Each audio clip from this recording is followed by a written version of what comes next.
High বন্ধুরা, আজ দীর্ঘ ৩৫ বছর বাদে আমার এই বন্ধুর সঙ্গে দেখা পিয়ারলেস হসপিটালের সূত্রে। আমি ও যখন হসপিটালে আসে আমি ভেবে নিয়েছি যাই ওর সঙ্গে দেখা করি। তাই আজকে সকালে কাজকর্ম বাদ দিয়ে ওর সঙ্গে দেখা করতে আসলাম।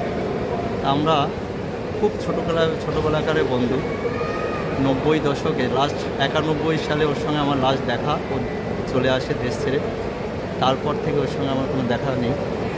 আজকে ওর আমাকে ফোন করলো, কোনো একজনের মারফত ফোন নম্বর নিয়ে, সেই ফোন থেকে ওর সঙ্গে যোগাযোগ শুরু। তা আজকে ওর সঙ্গে সেই পিয়ারলেস হসপিটালে দেখা করতে আসলাম। ওর নাম গোপাল। ওকে হয়তো অনেকেই চিনবে, আমাদের এলাকার লোকে হয়তো এখনও অনেকটাই চেঞ্জ হয়ে গেছে। আমি যেটা হইনি, আমার চেহারাটা একই আছে, কিন্তু ও অনেকটাই চেঞ্জ। তুই কিছু বল। বলার নেই, কত মুখের ভাষায় আর বলার নেই। ভাষা হারিয়ে ফেলছি দুজনে একসঙ্গে যখন দেখা হয়েছে।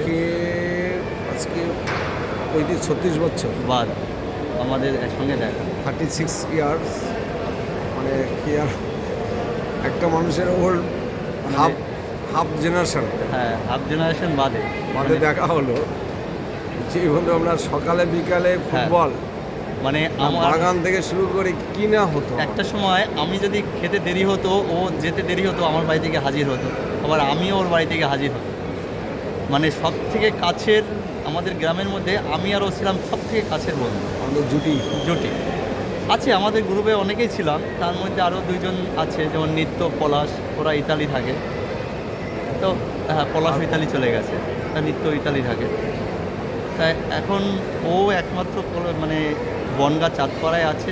ওর বাড়িতে একবার গেছিলাম, কিন্তু তখন ওকে দেখা পাইনি। তাই আজ সেই দেখা হলো অনেক দিন বাদে। এত ভালো লাগছে, যা ভাষা হারিয়ে ফেলেছি। Thank you.